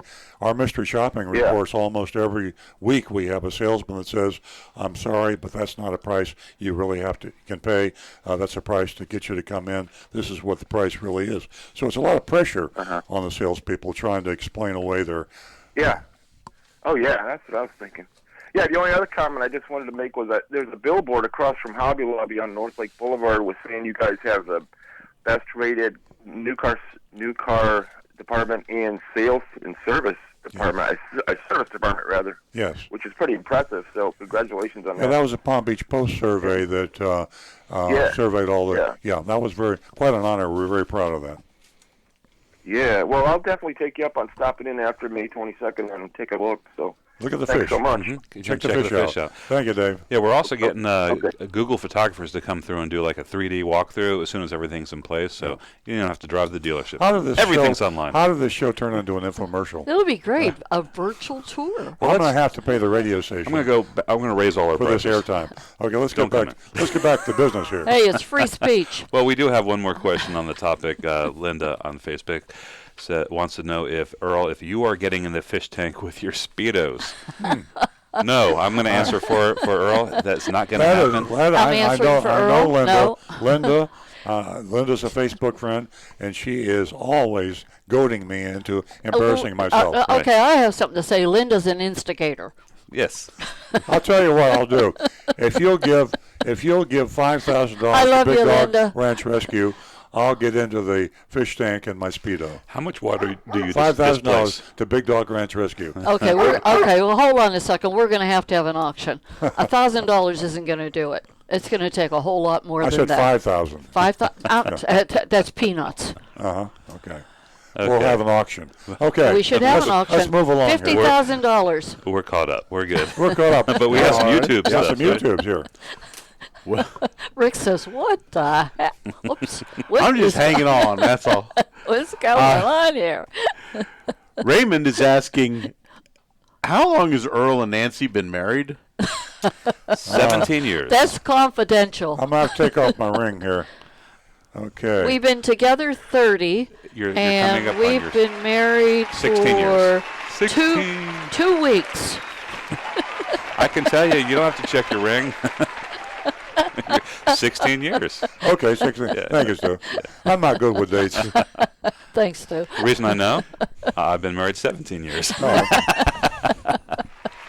But you guys been together since the beginning of time. Yeah, Last Supper. We were at the Last Supper together. Let's get to the YouTubes. We got some. Okay.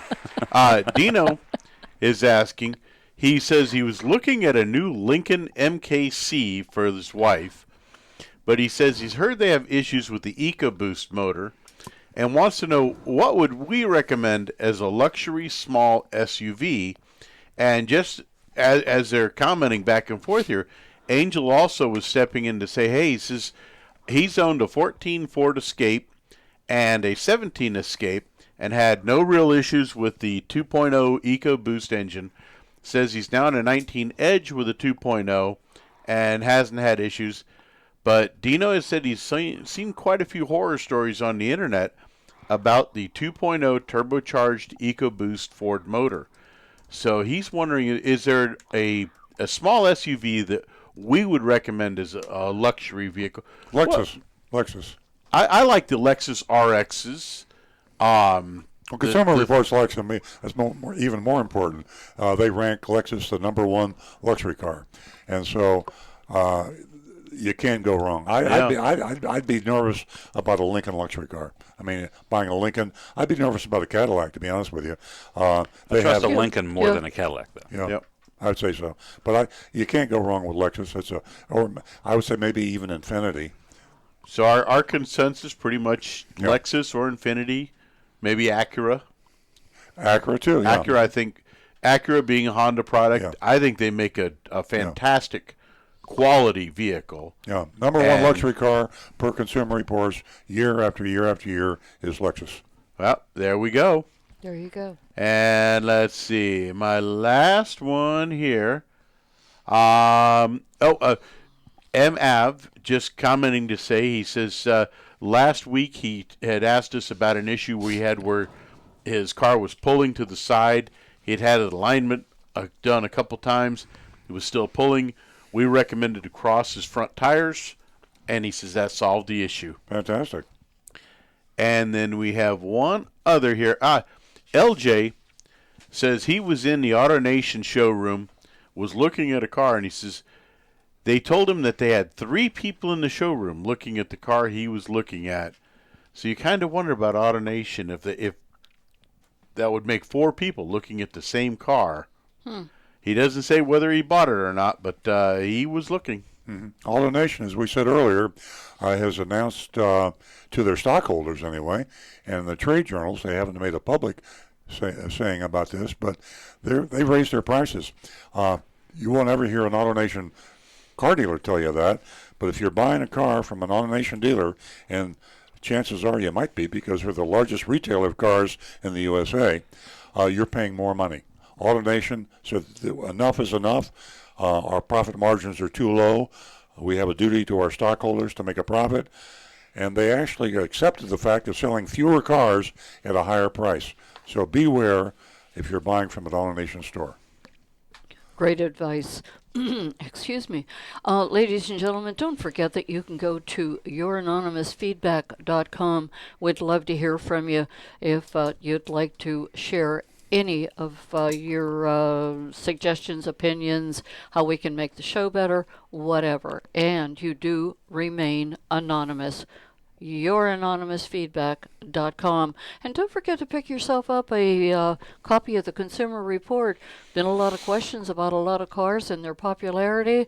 Consumer Report, it just has reviews, ratings, everything. It will do you well. 877-960-9960, and we've got a mystery shopping report coming up soon from Green Acres Nissan, so stay tuned for that. Got a couple texts coming in, too. Yeah, we have one that says, is there a difference between an all-season tire and an all-weather tire? I don't think so. Sounds pretty much the same to me. Yeah, I think those are meant just as interchangeable terms.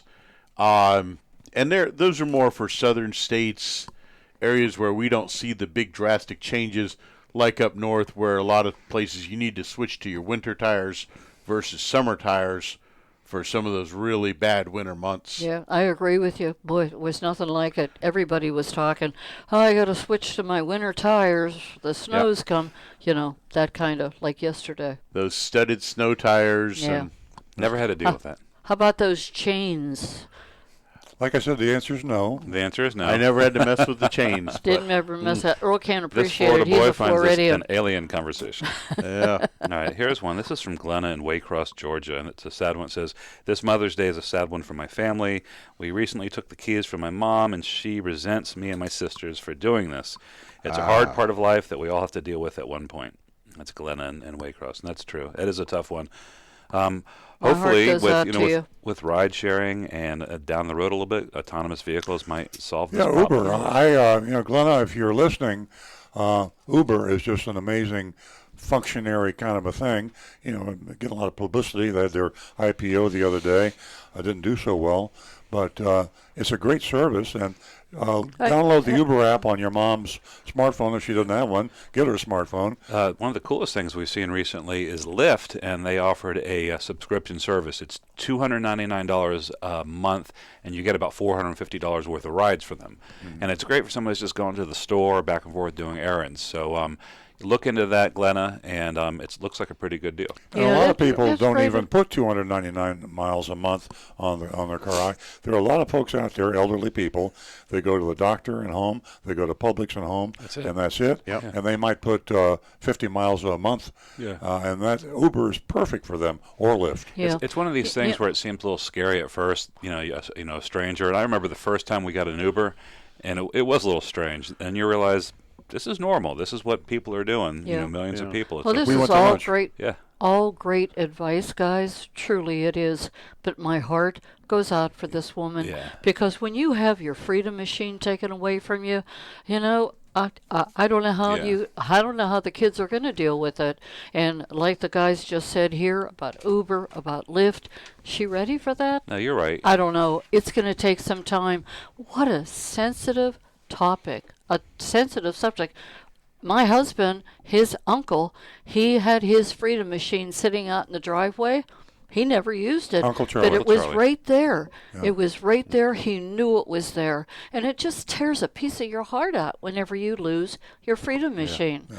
And if I'm talking with passion, it's because someday I know the same thing's going to happen to me. I'm looking at 80. I'm not looking back at 60. So it's all out there for us, and it's sensitive. Happy Mother's Day.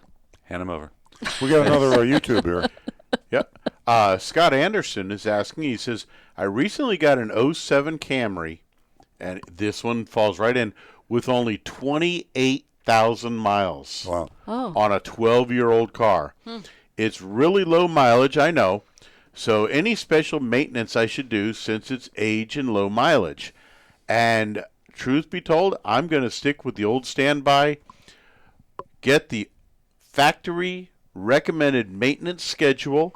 If the book isn't in the glove box, you can pull it up online from Toyota and follow the factory recommended maintenance schedule for that car, and you cannot go wrong. And you'll find out something that'll surprise you, that you need to take the car in every 6 months, even if you don't drive the car.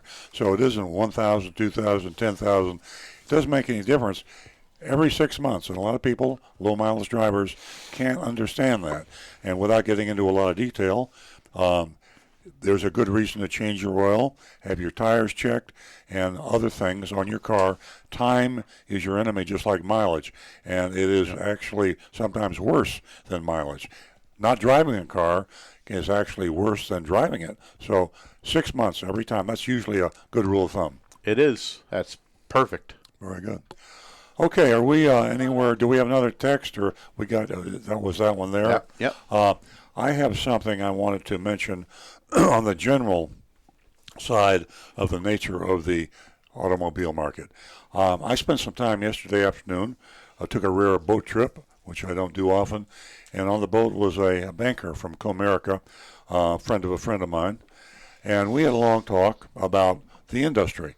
Comerica is a Michigan-based bank, and they have a huge affiliation with auto dealers all around the country.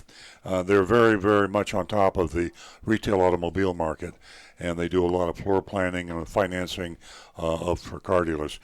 They're very concerned about the future of the automobile business, and we compared notes. Just want you to know that the bankers are thinking about some of the same things that we've discussed on this show, is what will happen 10 years from now, 20 years from now, 30 years from now. You're seeing it in the news, you're reading about it, autonomous cars, all-electric cars, ride-sharing. This is all happening, folks. And the way we think of cars, the way we drive cars is changing. And your kids and your grandkids are going to have a whole different experience out there. Think about this. It can affect you in the short run. We talked about that a little bit earlier with AutoNation and raising prices of cars and how you buy cars. We talked about haggling and hassling, one price, dealer fees, hidden fees. A lot of this stuff is going to go away because you won't be buying cars anymore. You will be walking out on the street, hitting your app. Somebody's going to pull up and take you to the store and back. Different one will take you back that took you to the store. And the event will be painless, seamless, and be much less expensive than what we're doing now with cars. So heads up, and it'll be an amazing time. It will be. I wish I would be around. Yeah. Wouldn't you like to just look into a crystal ball after we're gone and just see how everybody's sort of like buzzing around? I'd like to see how the millennials, the Gen X, all of these generations are going to be dealing with all of that. What I think is funny is like when people think about the future of cars, going back to the 60s and 50s, nobody really predicted what the real future in the future is. Amazing. The present is amazing, but I think everybody thought we're going to have flying cars and things like that. It's going to be like the Jetsons. The idea that was self-driving and also the total change with the sharing economy, unpredictable 20 years ago or 10 years ago.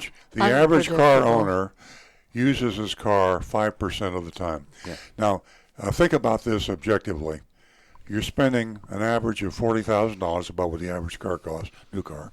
$40,000, and you're only using that product 5% of the time. It's like your toothbrush. Yeah. But your toothbrush is cheap. So some people use it. Changing. Some people use it 10% or 20%. Right. Some people use it at 1%. And so now you're going to be able to do it piecemeal. You'll buy one fraction of 1% to go to the store and come back, and you never use the car again for 6 months.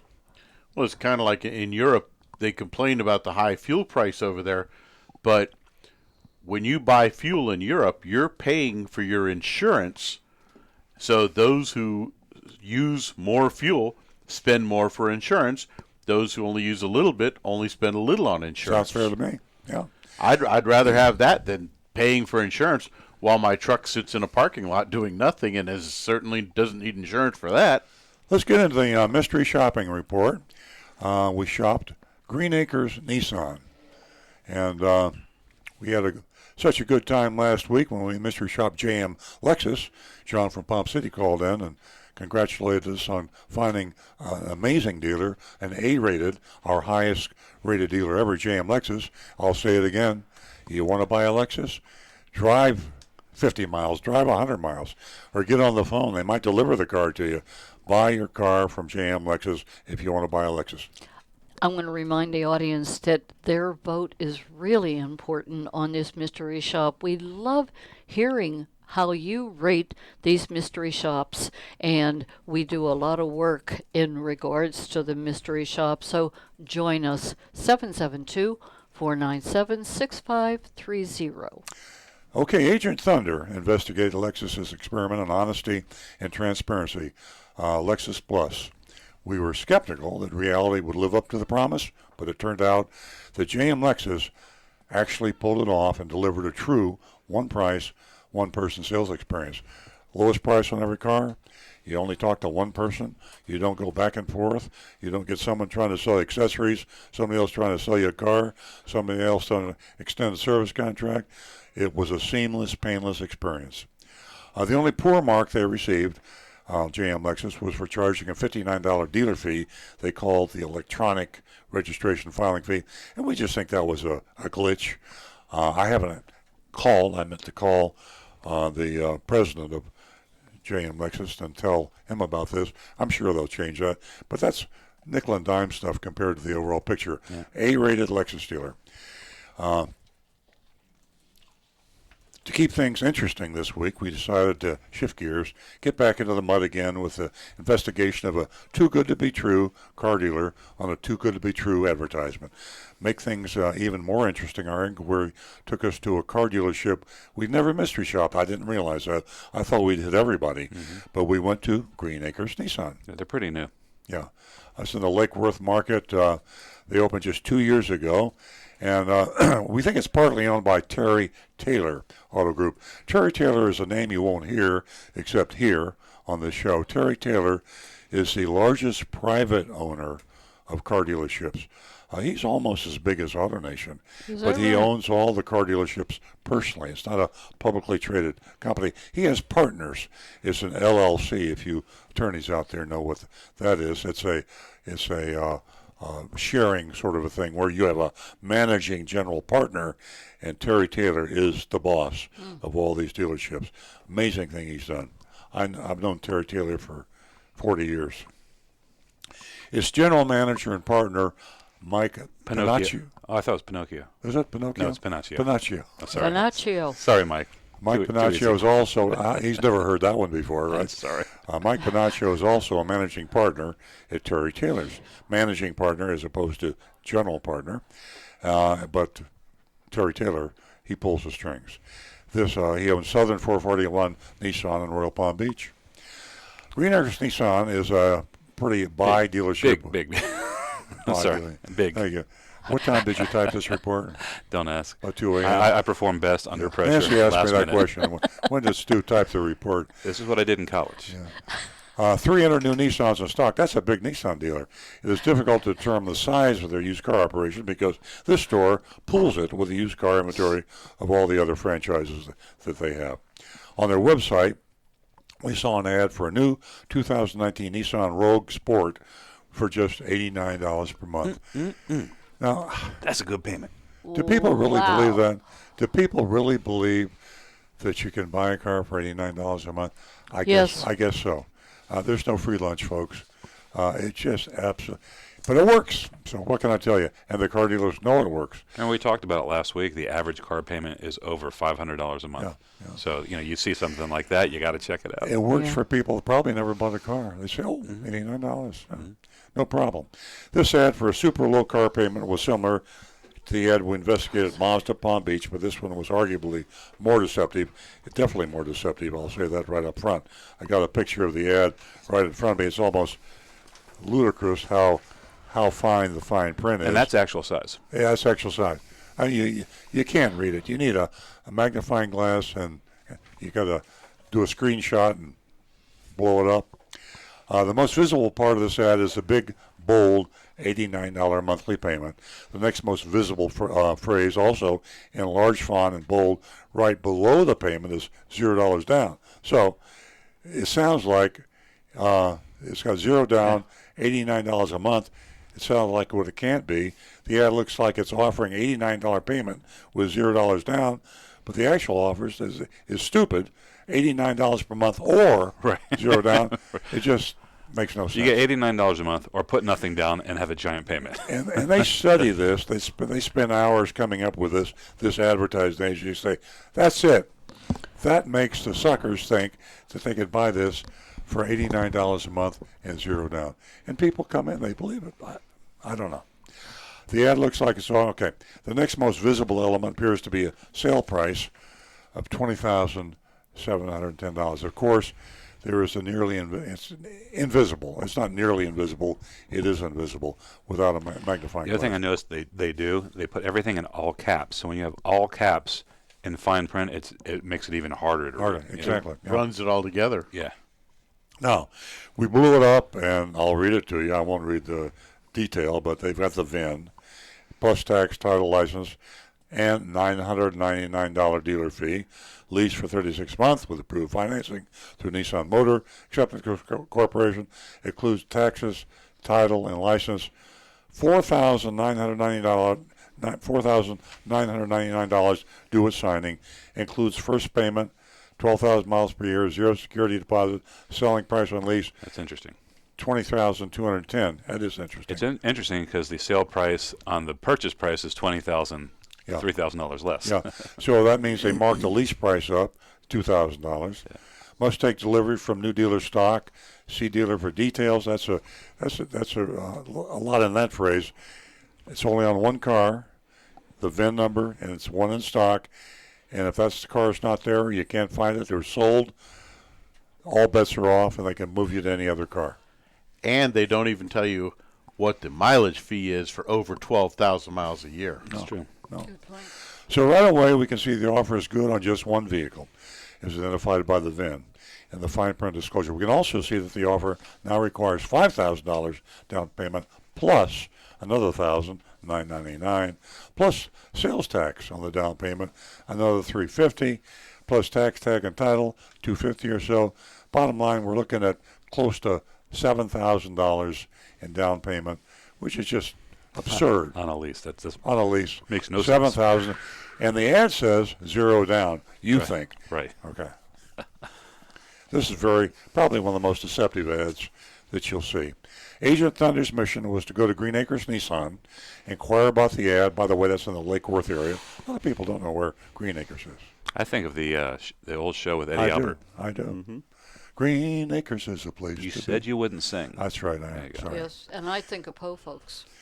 Play gullible. Yeah. We want to know what So would happen to the offer when our shopper couldn't come up with a down payment.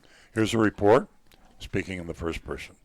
I headed down to Green Acres Nissan as soon as I got my orders. On the way, I thought about how I would play things with the ad car be available. I parked, walked around a lot, headed inside. I was impressed. It was modern, beautifully designed. It's really nice looking. Yeah. Almost immediately, a young salesman greeted me. His name was Emmanuel. He was eating candy.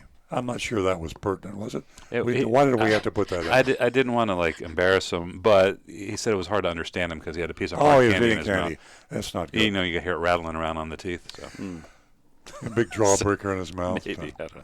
Could have been They don't make jawbreakers. Could have been a Hall's mentholyptus. I don't know. Okay. Emmanuel asked what he could help me with. I told him about the ad I saw, the one for $89 per month. Emmanuel knew the one I was talking about, so just so we sit down, he was prepared. No, that wasn't meant to be like, okay. You better sit down. No, better sit down for this one. At his desk, he talked to me about the Rogue in the ad. He said it was a sport and had a lot of cool features like Apple CarPlay and a backup camera. He stood up and asked me to go with him. We walked over to a black Nissan Rogue inside the showroom. It was the one in the ad. Oh, they still had it here. Oh. Emmanuel walked around it, describing more features. He asked me what I thought. I said, for $89 a month, I'll take it right now. Sold. Emmanuel led me back to the desk and showed me his computer screen. He didn't say anything. He just walked me back to the desk. The special page ad was on the website. I could see them rehearsing this in the sales meeting. Okay, they'll walk in, they'll see the car, you show them the car. You say, that's the one for $89 a month? You say yes. And then you don't say anything. You'll walk them back to the desk. Then you go to the computer and you pull up our deceptive ad. Okay, so there we are.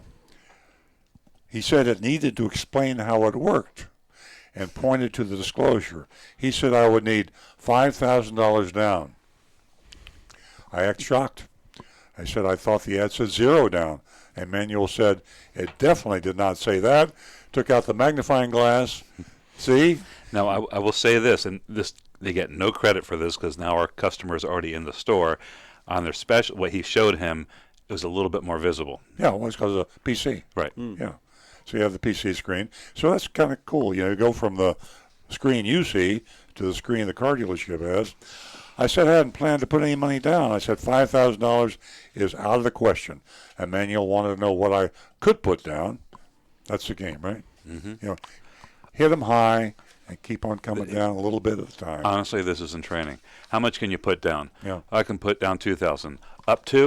Up to 25. If you really had to stretch, Yeah, $3. right. And if it was the most perfect car in the world, where could you go? Maybe $5,000. That's a sales meeting, folks. Yeah. These are sales meetings, and they study this. They're prepared, and they're ready for you in most cases. I could possibly put down $2,000, maybe $3,000 tops. What do you think Emmanuel heard? Yeah. Emmanuel offered to go work up some figures, and he wandered off. He returned about 5 minutes later. He had a worksheet in his hand, said he had a lease and a finance option for me. The worksheet looked familiar.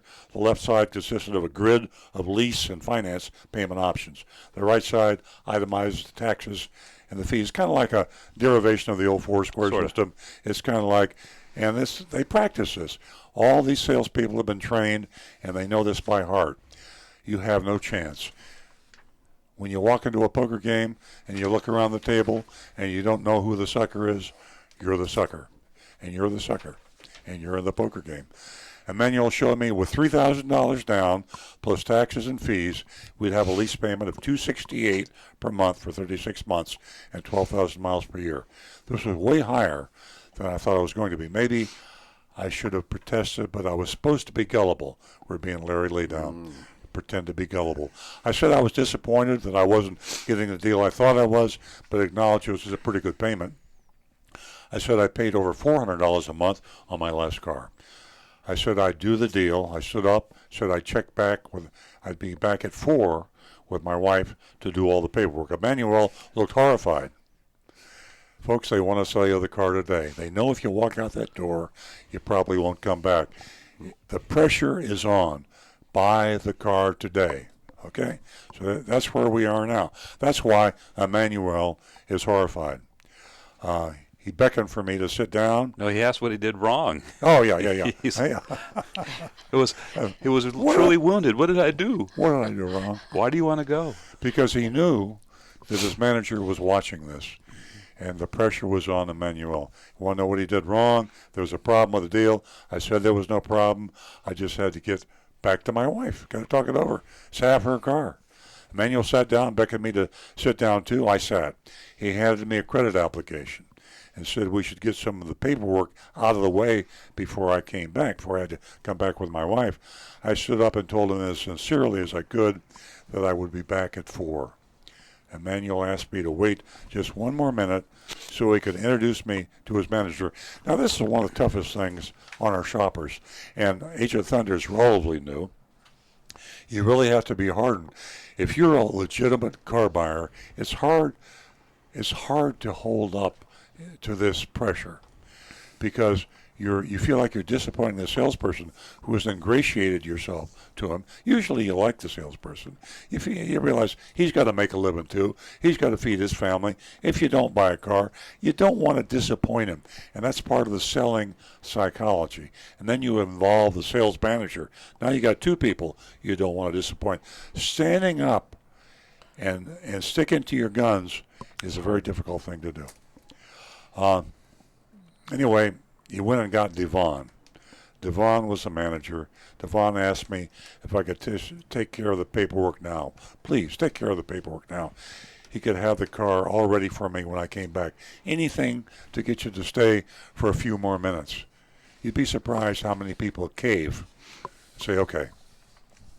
You can wear people out. I laughed, and Agent Thunder's getting good. I laughed, said I would really come back. I shook both their hands, and I left. You know, you feel like you're getting out with your life. I mean, you just almost feel like sometimes you have to run. But sometimes you can't run when they break out the handcuffs. Yeah. And they cuff you to that chair when the Well, they stopped doing that in the 1950s. We used handcuffs back in the 50s. Here's the epilogue. Just like Mazda Palm Beach, Green Acres Nissan ran a deceptive bait and switch ad. The payment that was presented to Agent Thunder was so high it didn't make sense. The reason I said it didn't make sense was if you put down, this is a rule of thumb, this is not hard and fast, but if basically for every 1,000, and it depends on the lease program, every 1,000 you put down, figure you're going to get the payment down about $20 a month. Yeah. So for $5,000 down, you got $89 payment. $3,000 down, that's almost $5,000, and you have a $280 something payment. Yeah. It makes no sense. Yeah. They just, You're playing their game. Yeah. They know the numbers. They know the ratios. You don't. You take anybody that is a seasoned car person, and you go into a car dealership, and they don't know you're a seasoned car person. It's laughable what they tell you. Yeah. Absolutely laughable. One other thing to point out is if you remember the fine print in the ad, it said the selling price on that lease was $23,000 approximately. On the worksheet that he got, $23,210. Yeah. The actual price that they gave him was $24,470. So you'd think that the only variable change was the amount of money down. No, they raised the price up $1,000. And here's a worksheet. You can't really read that, but the worksheet is what most car dealers are using now. They no longer use a vehicle buyer's order, and you really don't do anything legal until they get you in the box, which is the F&I department. And I notice on this worksheet, they have $999. They call their dealer fee a dock fee, and they also have $452 in non-tax fees. A non-tax fee, correct me if I'm wrong, Stu, is a dealer fee. That is correct. Oh, yeah. I should have mentioned that too. Yeah. So you're like $1,200 in So fees. the dealer fee, in fact, is $999. We'll call it $1,000. Is $1,452 in dealer fees that they're adding after the fact. Now, the real ruse now is to actually add additional dealer fees after the advertisement. That's what this did. The advertisement disclosed a $999 dealer fee, but they didn't disclose the $452 dealer fee until you got to the worksheet.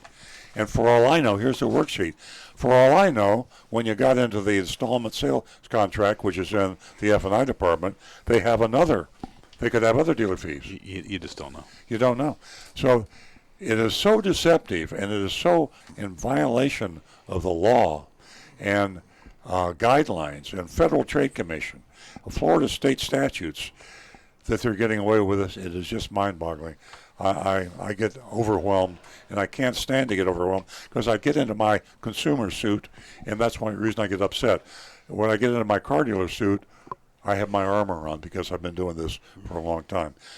We got to vote. We've only got about 4 minutes left. Okay. Let's see what our listeners have. 3 minutes. It's unanimous. We got Vince gives him an F. Haley gives him an F. Linda gives an A++ for our show, but a double F for Green Acres Nissan. Oh, thanks. Thank you, Linda. Oh, and then she reiterated a huge big F, and Ed gives him an F. So that's the consensus. F. I'm with the crowd. I'm going with an F. Okay. Well, Stu voted, and F. F. I got to give him an F too. Old school, folks. Big time. And yeah, it's Terry Taylor dealership, and it is managed by one person who manages two. Yes. The only thing transparent at that place is the glass on the front of their building. That's a beautiful building, by the way. It is. Yeah. I drive by it almost every day. Exactly. Yeah. So, as always, buyer beware. And remember this too, folks. Even the good dealers make mistakes. When I recommend JM Lexus, I recommend them as a A-rated dealer, but you still want to compare their prices. And the nice thing about JM Lexus is they're a one price. They put their lowest price on every car. You take their price and you go to Palm Beach Lexus, and then you go to Lexus of Delray, and then you go to maybe a fourth Lexus dealer, and you get out-the-door prices. You have to be sure you get out-the-door prices to compare. That's a vulnerability that one-price dealers have. And you can use a one-price dealer two ways. You can use them to buy their car because they are good people, honest people. And you can also use them to get a low price to shop and compare with other dealers. Find the dealer that puts your lowest price, their lowest price in every car, and shop and compare. Yeah, just want to mention that Frank and Lenny both chimed in a little bit late, both with Fs. So okay. Seals the deal. And on YouTube, we've got 3 F grades that just came in. Wow. From Angel, Glenn, and LJ. So last week we had all A's. Yeah. This week we had all F's. So glad that all of you have participated in the Mystery Shopping Report. There's a lot of work that goes into it week in and week out, and it's our way of keeping you on the straight and narrow. And if you want to have a little bit of fun, go to Earl on Cars and download that form that I spoke about earlier, affidavit of vehicle purchase, the final out-the-door price. And don't forget, you can read Earl's column at Hometown News magazine. The lowest price car can end up being the most expensive. You can go to Florida Weekly and you can read his column. Car salesmen don't look or talk like car salesmen anymore. Thank you so much, ladies and gentlemen, and a very happy Mother's Day to all you mummies out there, and have a wonderful weekend.